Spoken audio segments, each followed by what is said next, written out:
நீங்கள் Facebook ads run பண்ணுறீங்க, but கன்சிஸ்டண்ட்டாக ரிசல்ட்ஸ் மேக் பண்ண முடியல.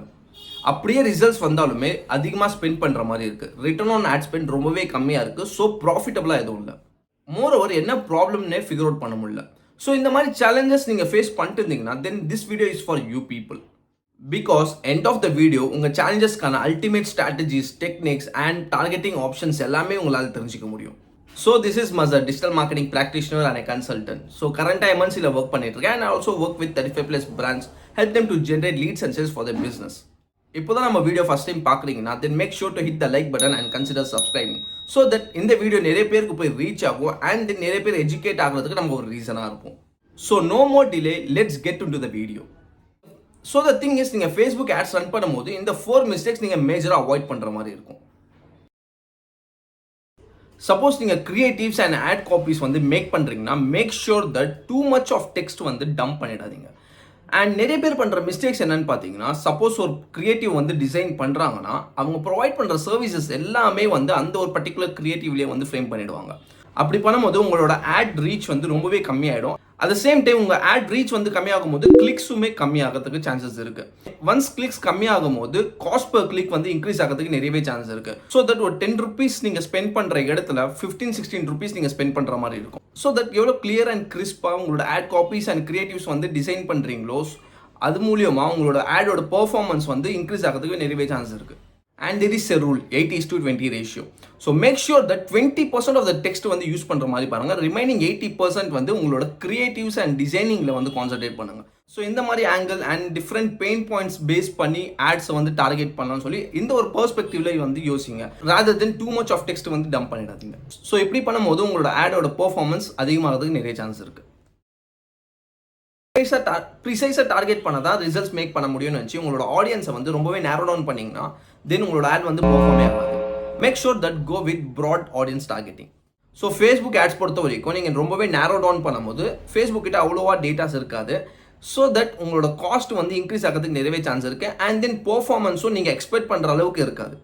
For that reason, go with broad audience targeting. At the same time, test with different audience types so that உங்களால better audience வந்து figure out பண்ண முடியும். There is a rule 50:30:20 ratio. So Facebook ads பொறுத்த வரைக்கும் 50% பார்த்தீங்கன்னா உங்களோட ad creatives, 30% ad copies, rest 20% தான் audience targeting. So உங்களோட ரிசல்ட்ஸ் பெட்டராக வரணும், உங்களோட ad நல்லா பெர்ஃபார்ம் பண்ணோன்னா நீங்கள் ஆடியன்ஸ் டார்கெட்டிங் ஒண்டி ஃபோக்கஸ் பண்ணாமல் உங்களோட கிரியேட்டிவ்ஸ், உங்களோட ad காப்பீஸ்லையும் நீங்கள் ஃபோக்கஸ் பண்ணும்போது தான் உங்களால் பெட்டர் ரிசல்ட்ஸ் வந்து அச்சீவ் பண்ண முடியும். இனிஷியல் லெவலில் ஃபேஸ்புக் ஆட்ஸ் ரன் பண்ணும்போது லோ பட்ஜெட்டில் ஸ்டார்ட் பண்ணுறீங்கன்னா it's completely fine. But the thing is you have to wait for some time to get result. Let's take உங்களோட ப்ராடக்ட் காஸ்ட் பார்த்தீங்கன்னா 500 rupees. பட் நீங்கள் ஸ்பெண்ட் பண்ணுற அமௌண்ட் பார்த்தீங்கன்னா 250 rupees தான் per day வந்து நீங்கள் ஸ்பெண்ட் பண்ணுறீங்க. தென் நீங்கள் ரன் பண்ண உடனே உங்களுக்கு ரிசல்ட்ஸ் எக்ஸ்பெக்ட் பண்ண முடியுமான்னு கேட்டிங்கன்னா இட்ஸ் கம்ப்ளீட்லி இம்பாசிபிள். பிகாஸ் உங்களோட ஸ்பெண்டிங் காஸ்ட்டே வந்து ரொம்பவே கம்மியாக இருக்குது. So you have to wait for some time. So at least 3-4 days நீங்கள் வெயிட் பண்ணுற மாதிரி இருக்கும். அப்போ தான் உங்களுக்கு ஒரு கன்வர்ஷனே நடக்கும். இல்லை எனக்கு இன்ஸ்டன்ட்டாகவோ இல்லை 1 or 2 daysலையோ ரிசல்ட்ஸ் எக்ஸ்பெக்ட் பண்ணுறீங்கன்னா தென் இன்க்ரீஸ் யோர் பட்ஜெட். பிகாஸ் நீங்கள் 200-250 rupees வச்சு உங்களால் பெரிய அளவில் ரிசல்ட்ஸ் எக்ஸ்பெக்ட் பண்ண முடியாது. So the thing is either உங்களோட பட்ஜெட்டை வந்து இன்க்ரீஸ் பண்ணும். அப்படி இன்க்ரீஸ் பண்ணும்போது ரிசல்ட்ஸ் வந்து சீக்கிரமாக எக்ஸ்பெக்ட் பண்ண முடியும். இல்லை எனக்கு லோ பட்ஜெட் தான் இருக்குன்னா then you have to wait for some times to get some results. So that's the probability. Facebook ஆட்ஸில் நீங்கள் எக்ஸ்பெக்ட் பண்ண மாதிரி ரிசல்ட்ஸ் மேக் பண்ணிட்டு இருக்கீங்க. உங்களோட ரிட்டர்ன் ஆன் ஆட் ஸ்பெண்ட் வந்து கரெக்டாக தான் இருக்குது. அட் த சேம் டைம் நீங்கள் ப்ராஃபிட்டபுளாகவும் இருக்கீங்க. ஸோ இந்த ஒரு சுச்சுவேஷனில் நீங்கள் வரி பண்ணணும்னு அவசியமே இல்லை. பட் நீங்கள் ப்ராஃபிட்டபுளாக இல்லை, நீங்கள் எக்ஸ்பெக்ட் பண்ணுற அளவுக்கு உங்களால் ரிசல்ட்ஸ் மேக் பண்ண முடியல அண்ட் தென் எங்கே ப்ராப்ளம் இருக்குன்னு சொல்லி ஃபிகர் அவுட் பண்ணுறது ரொம்பவே கஷ்டமாக இருக்குன்னா தென் இந்த 3 மெட்ரிக்ஸ் நீங்கள் மானிட்டர் பண்ணுற மாதிரி இருக்கும். First quality ranking, second engagement rate ranking, third conversion rate ranking. So இந்த 3 குவாலிட்டி மெட்ரிக்ஸையும் நீங்கள் அனலைஸ் பண்ணும்போது ஓரளவுக்கு உங்களுக்கு தெரிஞ்சிடும் நீங்கள் எங்கே லேக் ஆகுறீங்கன்னு சொல்லி. சப்போஸ் இந்த 3 டேர்ம்ஸ்லையும் ஆவரேஜ் அண்ட் அபவ் ஆவரேஜில் உங்களோட ஆட் கிரியேட்டிவ்ஸ் இருக்குன்னா then it shouldn't be a problem. So நீங்கள் ஃபர்தராக கண்டினியூ பண்ணலாம். சப்போஸ் பிலோ ஆவரேஜில் வரும்போது then you have to take some decisions. என்ன டிசிஷன்ஸ் கேட்டிங்கன்னா மேபி நம்மளோட ஆடியன்ஸ் டார்கெட்டிங்கை வந்து சேஞ்ச் பண்ணுற மாதிரி இருக்கும். லெட்ஸ் டேக் நம்மளோட quality ranking, conversion ranking and then engagement ranking இது எல்லாமே ஆவரேஜ் அண்ட் அபவ் ஆவரேஜ் இருந்துச்சுன்னா then it shouldn't be a problem because நம்ம கரெக்டான ஆடியன்ஸை தான் வந்து டார்கெட் பண்ணிட்டு இருக்கோம். ஸோ கரெக்டாக அந்த பீப்புளும் எங்கேஜ் ஆயிருக்காங்க. ஸோ கன்வர்ஷன்ஸும் நடக்குது, குவாலிட்டி ஆஃப் த ஆடும் வந்து நல்லா இருக்குன்னு அர்த்தம். சப்போஸ் இது எல்லாமே பிலோ ஆவரேஜ்னு வரும்போது அப்போ மேபி நம்மளோட கிரியேட்டிவ்ல ப்ராப்ளம் இருக்கலாம், இல்லை மேபி நம்மளோட ஆடியன்ஸ் டைப்பில் வந்து ப்ராப்ளம் இருக்கலாம், மேபி நம்ம டார்கெட் பண்ண ஆடியன்ஸ் வந்து நம்ம ப்ராடக்ட்க்கு இரலவெண்ட்டான ஆடியன்ஸ் டார்கெட்டிங்காக இருக்கலாம். ஸோ தட் அதனால அவங்க அவ்வளோவா எங்கேஜாக இருக்க மாட்டாங்க, அதனால கன்வர்ஷன்ஸும் நடந்திருக்காது, அதனால குவாலிட்டி ரேங்கிங் வந்து டிக்ரீஸ் ஆயிருக்கும். So this are all the reasons. So make sure that இந்த 3 மெட்ரிக்ஸுமே வந்து கீப் ஆன் மானிட்டர் பண்ணுங்க. ஸோ தட் உங்களுக்கு கிரியேட்டிவ்ஸ், எங்கேஜ்மெண்ட் அண்ட் கன்வர்ஷன் பற்றி ஓரளவுக்கு உங்களுக்கு பெட்டர் அண்டர்ஸ்டாண்டிங் இருக்கும்.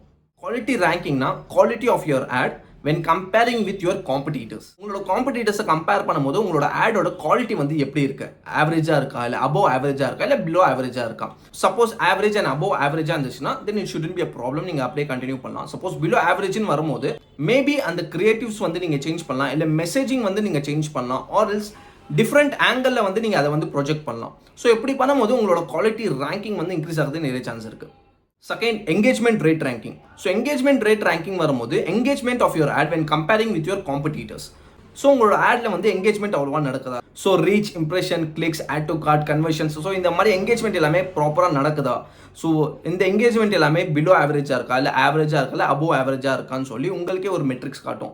அபோவ் ஆவரேஜ் அண்ட் ஆவரேஜாக இருக்கும்போது it shouldn't be a problem. But நீங்கள் பிலோ ஆவரேஜ்னு வரும்போது then you have to take some decisions. Maybe உங்களோட ஆடியன்ஸ் டார்கெட்டிங் வந்து சேஞ்ச் பண்ணலாம். சப்போஸ் கிரியேட்டிவ்ஸ் எல்லாமே கடை தான் பண்ணியிருக்கீங்கன்னா தென் ஆடியன்ஸை வந்து சேஞ்ச் பண்ணி பாருங்க. மேபி ப்ரீவியஸான ஆடியன்ஸும் நீங்கள் ப்ரொவைட் பண்ணுற சர்வீஸும் வந்து இர்லவெண்ட்டாக இருந்திருக்கலாம், அதனால உங்களோட எங்கேஜ்மெண்ட் ரேட் வந்து கம்மியாகிறதுக்கு நிறைய சான்ஸ் இருக்குது. So that change the audience targeting and wait for some time to know the better insights. Third, conversion rate ranking. உங்களோட கன்வர்ஷன் ரேட் வந்து எப்படி இருக்கு when comparing with your competitors. So above ஆவரேஜாக இருக்கா, below ஆவரேஜாக இருக்கா, இல்லை ஆவரேஜாக இருக்கான்னு சொல்லி அர்த்தம். ஸோ இந்த 3 மெட்ரிக்ஸுமே ஆவரேஜ் அண்ட் அபோவ் ஆவரேஜாக இருந்தால் it shouldn't be a problem, நீங்கள் அப்படியே கண்டினியூ பண்ணலாம். சப்போஸ் பிலோ ஆவரேஜாக வரும்போது you have to take some decisions according to the basis. At last நீங்கள் ஃபேஸ்புக் ஆட்ஸ் ரன் பண்ணுறீங்கன்னா தென் இந்த 4 பேராமீட்டர்ஸ் மேஜராக ஃபோக்கஸ் பண்ணுற மாதிரி இருக்கும் to achieve better results. More over நீங்கள் ஆட்ஸ் ரன் பண்ணும்போது வேறு என்னெல்லாம் சேலஞ்சஸ் அண்ட் ஸ்ட்ரகிள்ஸ் ஃபேஸ் பண்ணிட்டு இருக்கீங்களோ தென் மறக்காம கமெண்ட்டில் லீவ் பண்ணுங்கள். If possible, I will discuss those challenges in my upcoming videos. And if you found this content helpful, please hit the like button and consider subscribing. Until next time, happy marketing.